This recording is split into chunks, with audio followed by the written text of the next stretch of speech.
যুবসাথী প্রকল্প নিয়ে নতুন একটি খবর চলে এসেছে।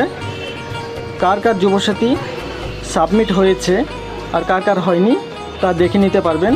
এছাড়াও লক্ষ্মীর ভাণ্ডার প্রকল্পে এই মাসের টাকা এখনও অবধি কেউ পায়নি, সেটা কবে পাবে, কি করে চেক করবেন, কারা পাবে সেটা দেখে নিন নিজের মোবাইলেই।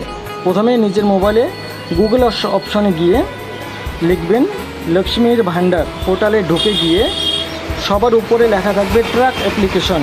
ট্র্যাক অ্যাপ্লিকেশনে গিয়ে ক্লিক করলে চলে আসবে ঠিক এরকম আসার পর নিজের আধার কার্ডটা সিলেক্ট করে নিতে হবে। আধার কার্ডটা সিলেক্ট করে নেওয়ার পর নিজের আধার কার্ড নম্বরটা দেখে দেখে সঠিকভাবে বসিয়ে দিতে হবে। বসিয়ে দেওয়ার পর তার ঠিক নিচে দেখতে পাবেন যে ক্যাপচার কোড রয়েছে।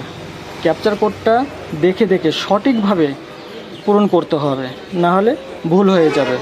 ক্যাপচার কোডটা দেখে দেখে পূরণ করলে তারপরে সার্চ অপশনে ক্লিক করতে হবে।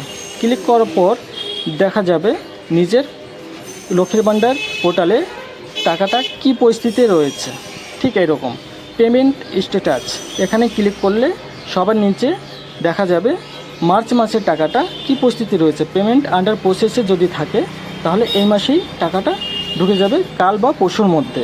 এছাড়া যুবসাথী প্রকল্পে যারা আবেদন জমা দিয়েছে তাদের ফোন নম্বর দিয়ে চেক করলে দেখা যাবে তাদের ডকুমেন্টগুলো সাবমিট হয়েছে কি না। ঠিক এইভাবে গুগলে ঢুকে পোর্টালে ঢুকে যুবসাথী পোর্টালে ঢুকে মোবাইল নম্বরটা দিয়ে সেটা দেখিয়ে দেবে যে কি পরিস্থিতি রয়েছে। আমার একটা বন্ধুর নম্বর দিয়ে চেক করে দেখিয়ে দিচ্ছি। ঠিক এইরকমভাবে জমা দিয়েছিল দুয়ারে সরকারে, ঠিক এরকম পরিস্থিতি রয়েছে। মোবাইল নম্বরটা দিয়ে দিলাম, দেওয়ার পরে দেখা যাচ্ছে যে তার ডকুমেন্টগুলো সাবমিট হয়ে গেছে। সে কিছুদিনের মধ্যে হয়তো যুবসাথী প্রকল্পে টাকা পেতে চলেছে। ধন্যবাদ।